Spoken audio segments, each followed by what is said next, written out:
Well, welcome along. We have an excellent guest today, Professor Michael Steger, who is the founder and director of the Center of Meaning and Purpose.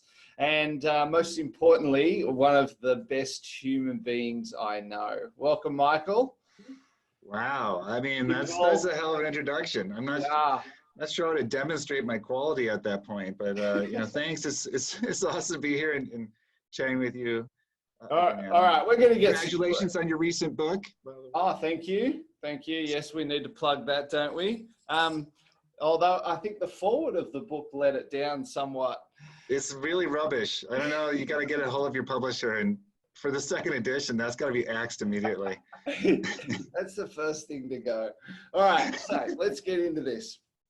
You obviously, you're someone who's very modest, but you're one of the world leaders in the study of meaning and purpose and happiness to a degree.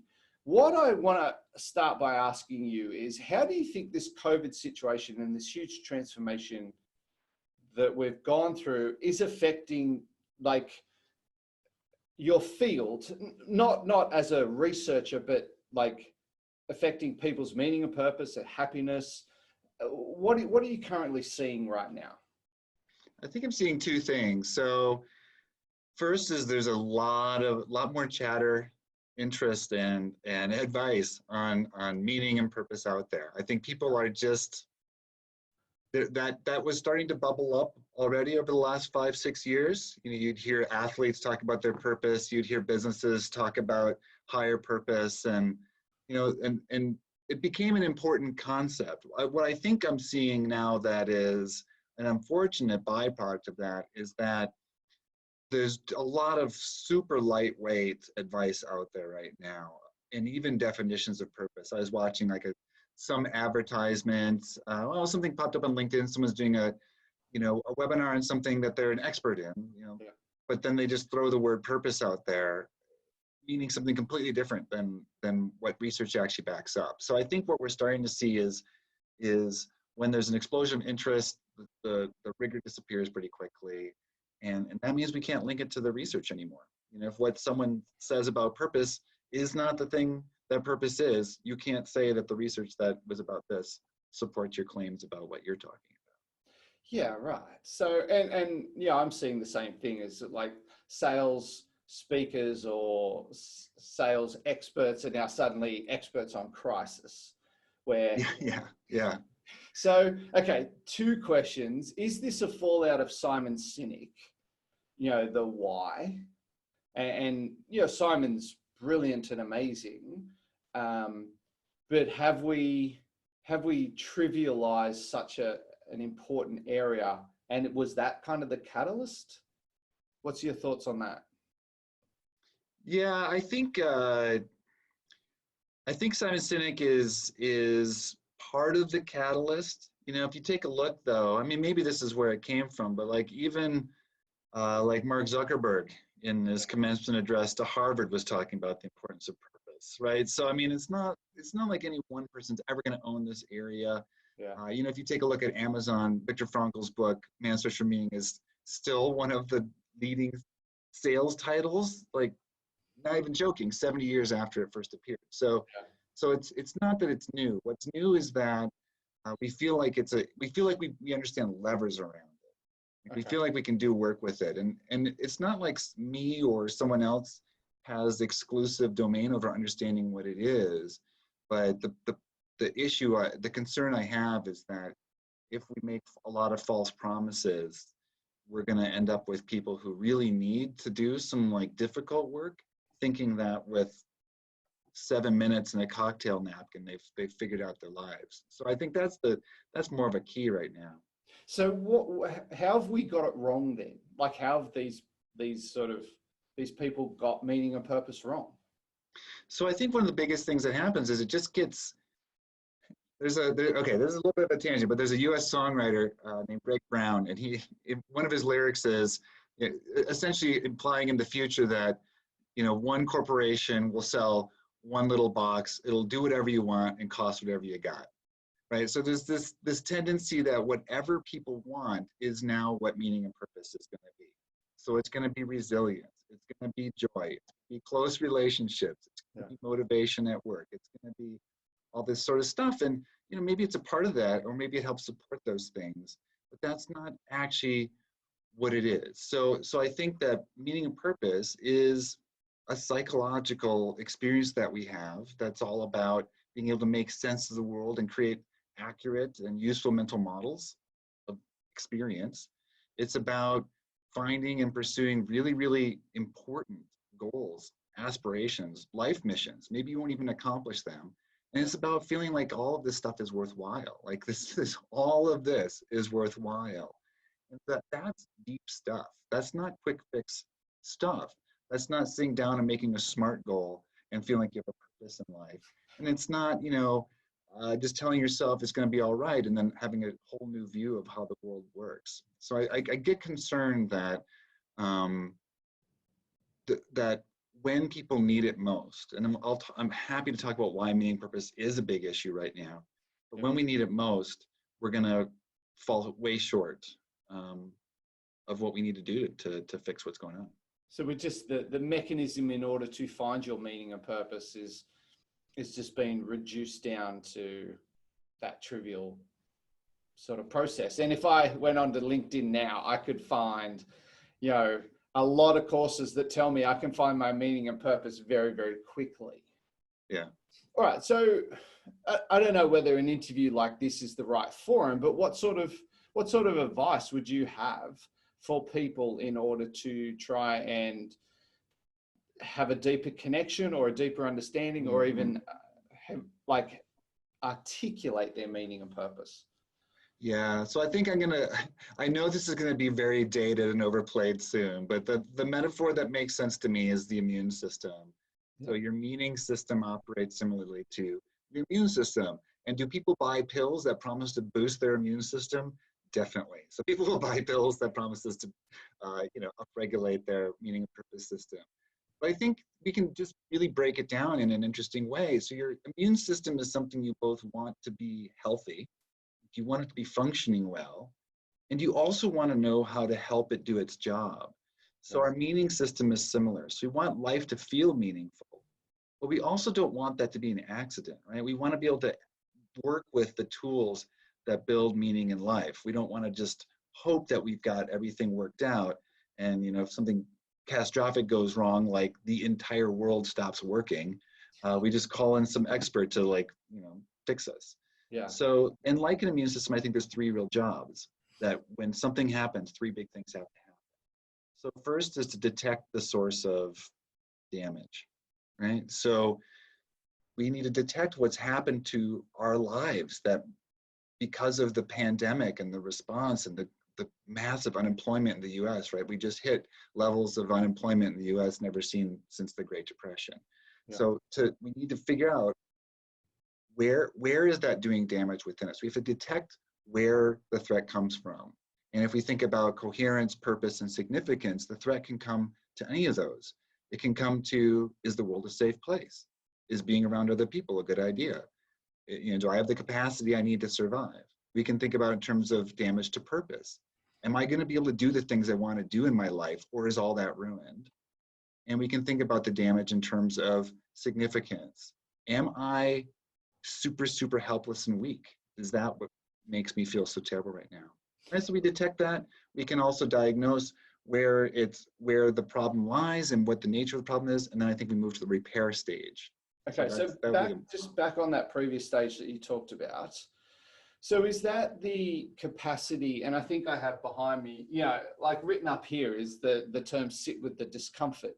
Is that part of taking the time to look at how is this situation affecting you emotionally, in terms of your identity, in terms of you, and those things that you listed? Yeah. Is it like, and everyone's talking about pivoting and we've got to pivot very quickly. Is this about, well, this huge colossal thing has happened to us. It's important to reflect on that, sit with that, learn from that, understand that. Is that what you're saying there? Yeah, that's going to be critical, because so if we want to be able to take a pill to have an effective meaning system, or watch a quick webinar, or a 7-minute TEDx. What we're really saying is we want to get to the solution without doing the work of fixing it, because the work is not easy. So right, if you take seriously that the fact that all of our assumptions about how the world works, our ability to pursue our goals, and the importance of our individual lives, if we take seriously that stuff got ruptured, shattered, destroyed, shaken up by all the changes in the world that have occurred just in the last 3 months, then confronting all of that will be painful. Yeah. Right? You're going to have to figure out a way to think about, okay, now what does this mean for my relationship with my 80-year-old parents who live 1,500 kilometers away, right? What does this mean for my teenage son's hopes to go to college? What does it mean for the viability of my career? Yeah. What does it mean for my personal relationships now that we're just like living in a box together all the time? Okay, so, this has taken a turn I didn't think this interview would go down, which is we're talking about a message that's not going to be very popular to many people. Yeah. It's going to suck. It's going to be uncomfortable. You're going to really challenge yourself and your identity and you think about success and status. But like I totally agree. You look really distraught about this. I'm sorry, I'm destroying your interview, Adam. I'll get perky now. Don't worry.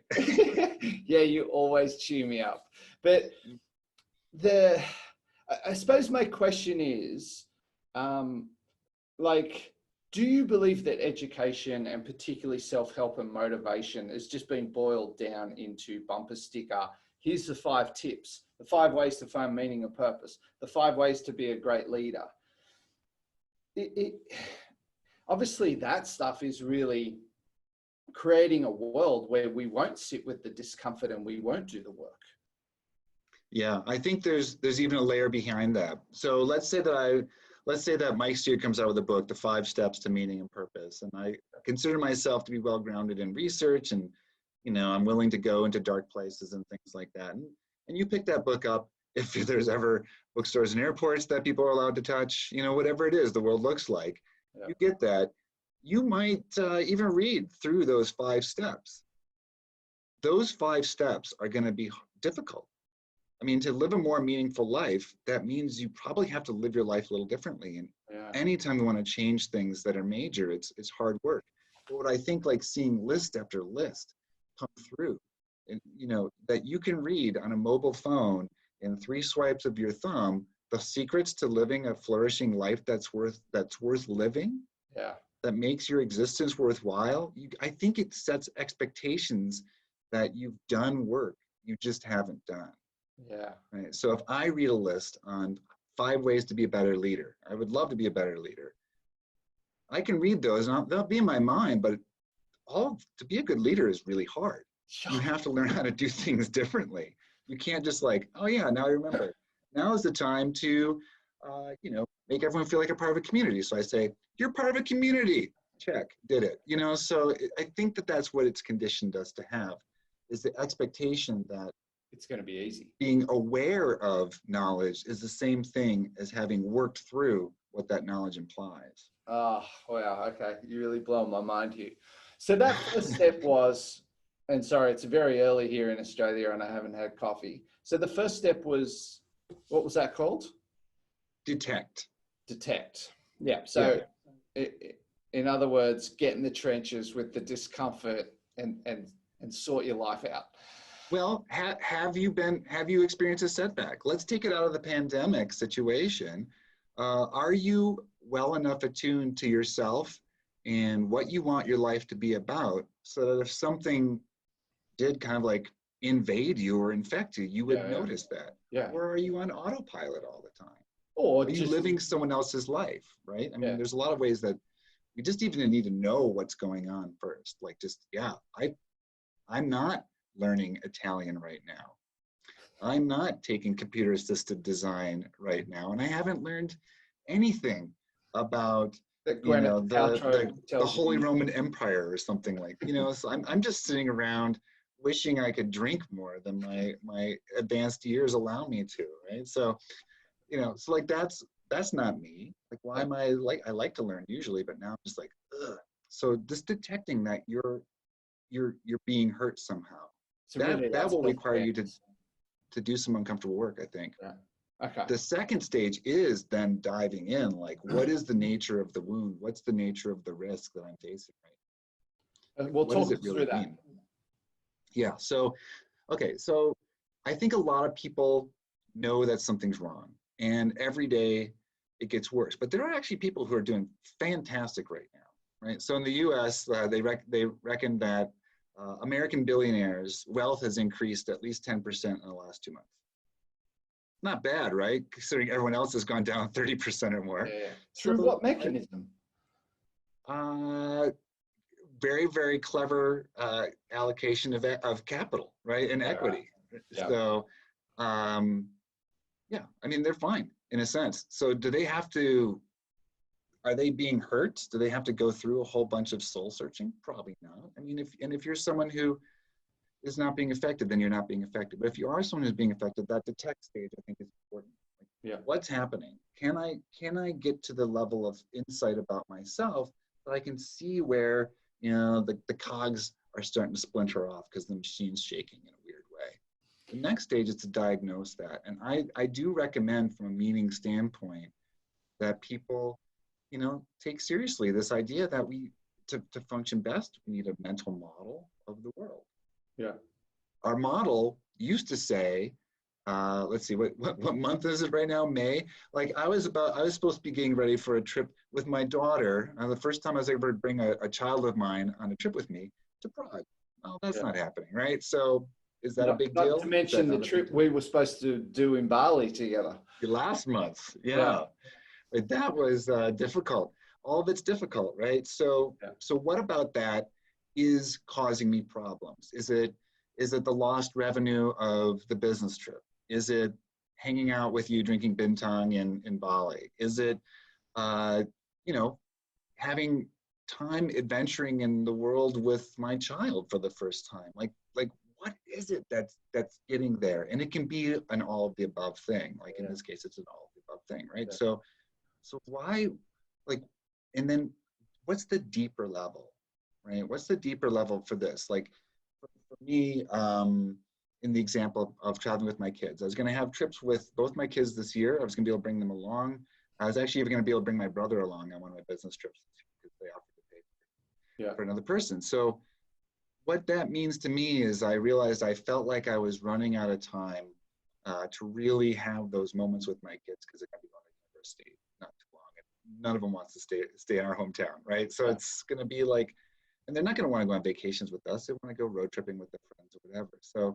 So this, I realized, like, if I take seriously this idea that, I'm running out of time to really forge new adult relationships with my kids, and I was going to rely on this trip to do that, that's gone. I might never have a trip with my kids alone the rest of my life. Who knows, right? Yeah. So what was important about that? And then we can move into the repair stage, right? So my meaning system said previously, people always want to fly me in to talk to them about my expertise, and I'll always be able to bring kids with me. So I'll just pick a couple of these trips. That's not true. No one cares what I have to say. And, it's like my kids can't come with me. So the important thing about that, where my kids are concerned, is I want to have like really good, solid adult relationships as they keep getting older and more independent. So now that work shifts. Now that work shifts to what I'm doing in quarantine. Like, so that's like the detect, diagnose, repair cycle of an immune system model of meaning, I guess. So really that the first two steps really allow you to understand what, on a deep level, what is the thing that I was trying to achieve there previously, or when that thing happened, the hurt is due to blah. So, okay, it can't happen in that form, but what are some other strategies to allow me to do that? Like what you're saying with your children. Is that what we're talking about here? Yeah, I mean, essentially, right? Because at least what I feel is, I feel that the whole world has all sorts of ideas about how I'm supposed to do stuff right now. Yeah. Right? I'm supposed to pivot this, I'm supposed to do that, and I'm supposed to be super productive now that I'm, whatever. And all that stuff it's unimportant to me. 100% unimportant to me unless it is important to me. So, there's lots of great advice about what I should be doing, excuse me. But unless I know how that fits in with who I am and the life that I believe is going to be best for me and those around me, it's just noise. And so this process of like, this is really all we do with meaning anyways, is like, how do we take all the infinite possibilities of the world and build our lives out of it, like the lives that we have that will matter out of that. So it's really just a crisis version of that process. Okay, so question. What is the biggest block to people being able to do this process? Because instantly I'm going, if I think about the average 50-year-old Australian male, like he's not wanting to sit with, well, let me analyze and start to really think about, well, why am I upset by this? It's just like I am upset, and that's the reality. So, and he's also part of this, emotional literacy and the ability to understand how we feel, and have we just numbed ourselves for so long that our connection with what's happening to us has been lost. Mm-hmm. There was a question in there somewhere, I'm sure of it. Yeah. So what do I tell a 50-year-old Australian male who's like, this sounds like a stupid waste of time. I'm not built like that. Whatever it is, right? With anyone who wants to think about this stuff, I guess for someone like me, I overthink everything. I get lost in my head all the time. This is like sort of my natural state of being. Like, oh, what did I do wrong this time? Or how will my dreams come crashing down tomorrow? It's a unique way that they've come crashing down last week. So it's not a problem for me to like introspect, and it's not always very motivating. It's kind of depressing in there. Yeah. That's another problem with thinking things through, is that if all you're doing is figuring out how badly things suck, then you feel horrible, right? You feel horrible because that's what you've done. You've spent a lot of time figuring out all the many ways in which things are horrible. So there has to be something that fits you on the way out. Like, not everyone is, a monk who can spend hours in quiet contemplation about the realities of existence and pain and agony. We're all very different in some ways. For me, when I come to my limitations, I can think about what is, but I have a much harder time like motivating myself to create what could be, right? So, but your 50-year-old Australian male that you mentioned might be awesome at turning what could be into reality, and maybe just a little bit, less comfortable pausing and thinking, how is what's happening right now make me feel insignificant and helpless, and like, is it worth it after all? But that's a very comfortable place for me. But like for someone who's used to getting a lot of shit done, that's going to be harder. So it's really about what is the next braver step you can take to just really get a little bit more authentic about what your own experience is. You don't have to dive into the worst case scenario, black pit of despair. But what, if you can learn anything from these horrible moments of hardship that you can then carry forward, that's a new tool for building an existence the way that you think is best for you. So it is the ability to be aware how you're responding. What does this mean to you? How is this affecting you and your whole world? Do you think we're getting worse at that, or we're supposed to be evolving and getting better, and we've got all this information, and then COVID hits, and people in Australia are ramming old ladies with their trolleys to get toilet paper. Are we becoming more self-aware and connected, or less? My initial instinct is for sure we're worse than we've ever been, and every year is worse than the last year. Like there's an American movie called Office Space, and like the main character every day goes to work is today was worse than yesterday was, and tomorrow will be even worse, which means every day of my life is the worst day of my life and will always be. Right. So that's like, You're that really seems, cheering us up. that seems pretty, pretty reasonable. But, so I've been doing some really, I don't know, I decided to give into some of my geekiness. And so I've been working on 2 books lately. The first is The Plague by Albert Camus, Yeah. which was a great existential thinker writing about a plague. I was like, well, what am I going to read as an existentialist during a plague other than the plague? And Yeah. it was bad. This is this imagination that the bubonic plague erupts in an Algerian port city in the 1940s.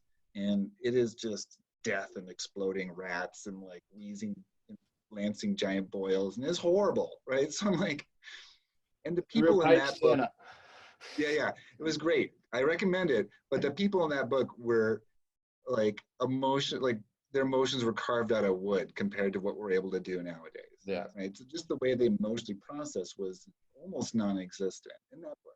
And then even further back, like this is where I lose your audience completely. I've been reading the Decameron by Boccaccio, which was written in the mid 1300s and inspired Chaucer.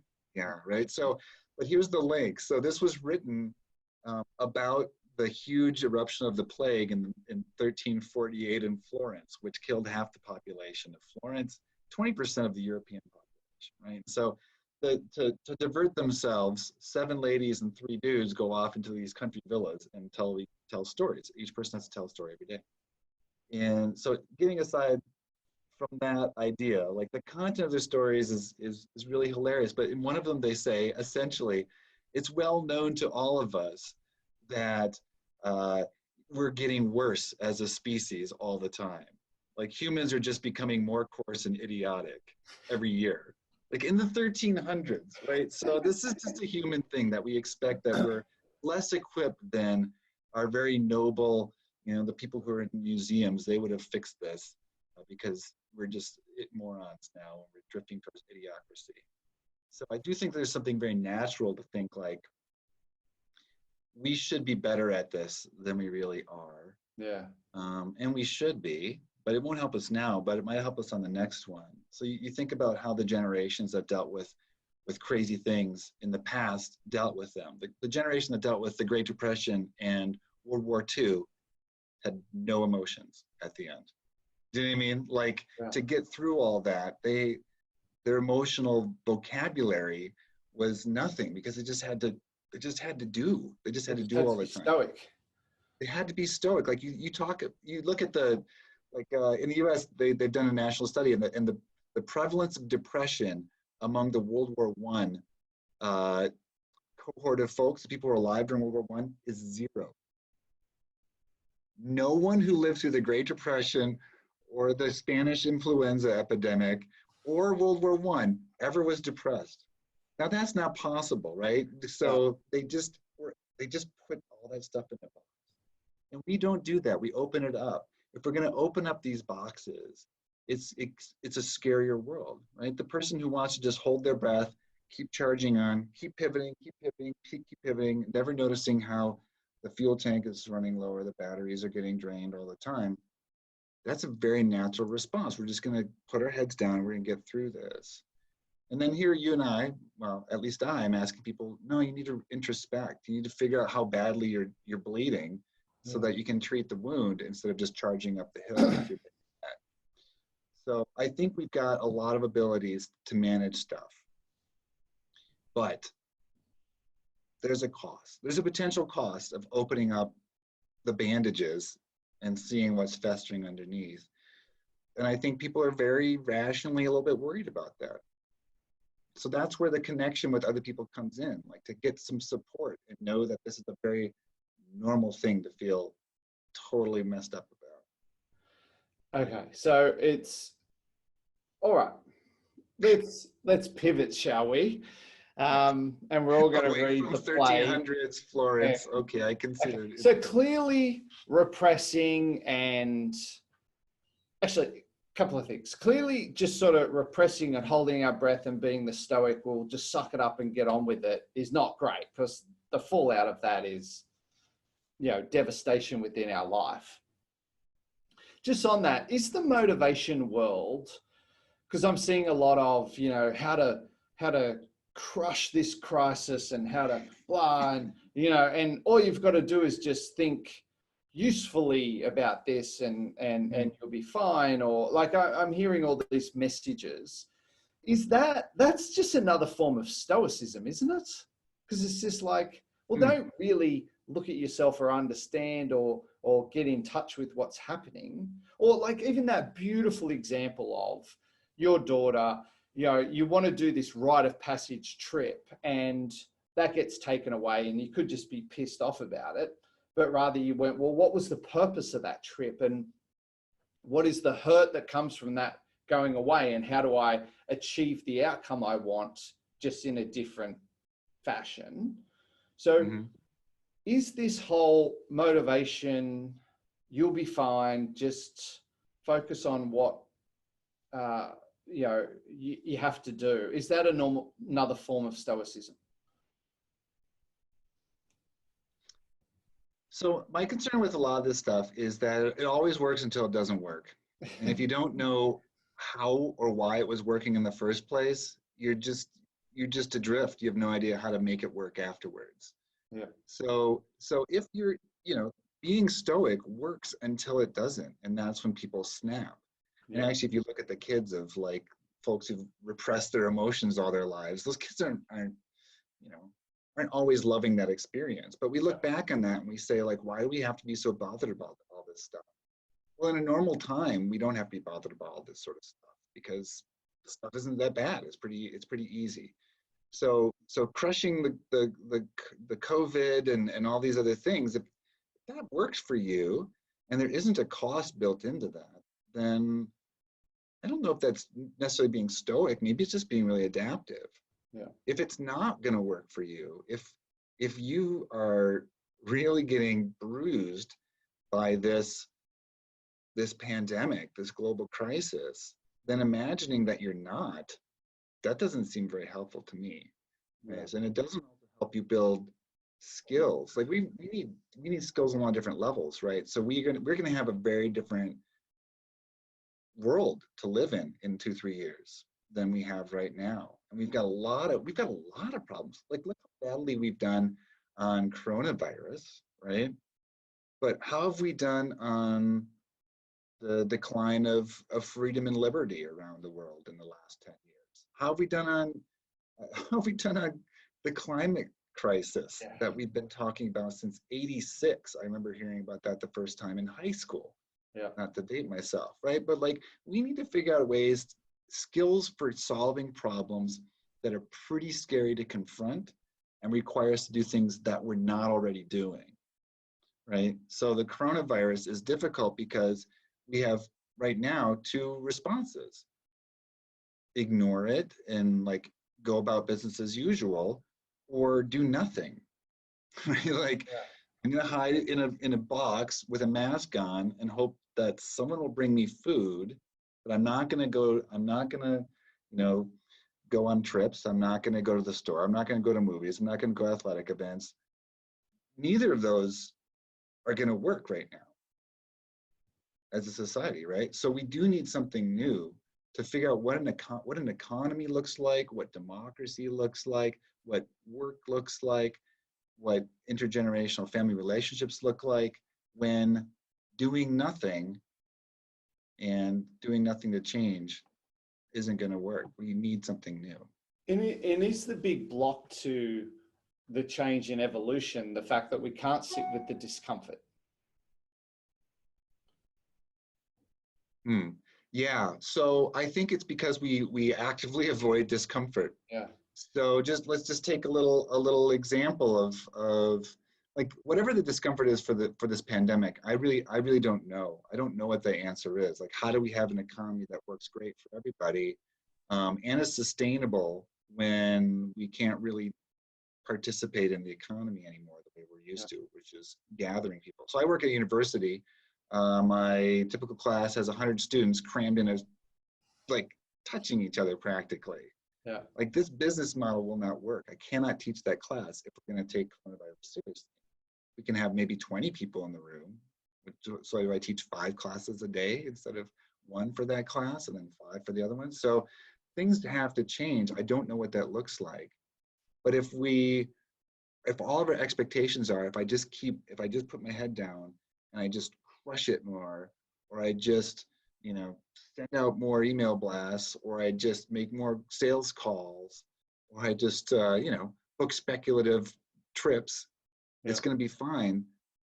It's not. So we not only have to tackle what it feels like to be uncomfortable and hurting right now with the coronavirus, we also have to anticipate that things are going to be different and painful even when we start coming up with solutions. Yeah. And on top of that, none of our old problems went away, right? What's the brush fire season going to be like next year? How's the Great Barrier Reef? Yeah. What's the status of healthcare in the United States? I can tell you it's not good, right? So we still have all the same problems we had before. And we're going to have to figure out a way to say, okay, this is a big problem. We're working on it. It sucks. We actually don't have a solution, but we also have to take on this other problem and this other problem and this other problem. I don't see how we're going to do that without getting very used to living in uncomfortable places. Okay, so let's start to wrap this up. How do you, two things, and they may be the same thing. 2 questions. The first one is, how do we start to be more comfortable with discomfort? And the second one is, what sort of strategies or advice do you have for people to look after their mental health and well-being during this time when we're seeing mental health be affected? Yeah, so I think the strategy is, like you said, maybe the same. The key is going to be, there's going to be 2 things. One's attitudinal and one's going to be behavioral. So, and I know from your writing that you know both of these. So the first is attitudinal, that suffering is just what it is. Suffering, pain, they are just what they are. They don't mean anything. We layer on our own interpretations of that. We layer on our own. A happy life is never sad. A strong man never gets hurt. An empowered woman never runs into difficulty. Whatever it is, there's messages that we take, and we have to realize that the way forward, growth always will include some sort of discomfort, and that discomfort in itself is not a warning sign. We still need to figure out what comes after that. So we should be looking for ways in which we feel a little bit uncomfortable, and we should be acknowledging that that's part of being alive. Yeah, it's normal. It's normal. And then the key after that is to be intentional about engaging and disengaging. So so I think right now what happens is, with the skill set that most of us have, we push away the discomfort, whether it's hard decisions about, should I sell a car and cancel car insurance so that in 8 months I'll be able to buy more food, whatever it is, right? So we push those decisions down the road, and then we are forced into the uncomfortable position of having to deal with a much larger crisis because we couldn't take the little pains along the way. Or we're like inundated without meaning to be with horrifying news, right? And the horrifying consequences that are around us. We're flipping through our phones. I don't know how many news stories on COVID you've read today. I've probably at least flipped past 50, right? So it's like well, they're all on COVID. They're all on COVID, yeah. So either approach is bad. So we have to be able to actively engage and disengage. If we're engaging with the discomfort on purpose when we want to, we're gonna use that time pretty wisely, and we'll feel okay by saying, okay, now it's time to just tone it down. I just want to go for a swim, whatever it is, right? It's Tiger King. Yeah. It's Tiger King, exactly. You'll be fine if you just watch the first 3 or 4 episodes. Trust me. But yeah. So whatever it is, like we have to be able to be okay with the fact that to move forward will require doing things that hurt. We all know this is true. We have to also realize that's unavoidable. And then the second thing is we'll have to make ourselves, cause ourselves actually consent to and elect to engage in discomfort, and then feel fine disengaging when we need it. Yeah. That's very sage advice. Well, it's always good to see your face, and it's always good to hear your words. And I really appreciate your time. And most importantly, I think some of those messages of we've got to get deep with this stuff. We've got to tolerate the discomfort. Meaning and purpose can't be found in a 2-hour webinar, and that we have to really start to understand ourselves and look at, well, when things happen, how does that make us feel? So thanks so much. Well, hold on, Adam. I hate to come in on this, but like, my reputation as being a very perky guy, has been foiled by this thing. So I want to just really close real quickly with one semi-upbeat message. I think it's very upbeat. So I would just suggest to folks listening, start small, start easy. I think you'll be really excited about what you find. So I'm gonna just recommend you go out and just kind of do like I call it a safari, but go find the things that pop into your head when you think what makes life meaningful. Just start there. Like, start off seeing those solutions, seeing those resources, celebrate them, share them, or just take quiet pride in them. Like, just, they're there. They are out there. So start there. Maybe that'll wash away the 13th century bubonic plague imagery I put in everyone's head. Well, you are a cheery guy. But thanks so much. And I really appreciate this. And most of all, I think people are going to get value from it. Awesome. Thank you so much for the chance.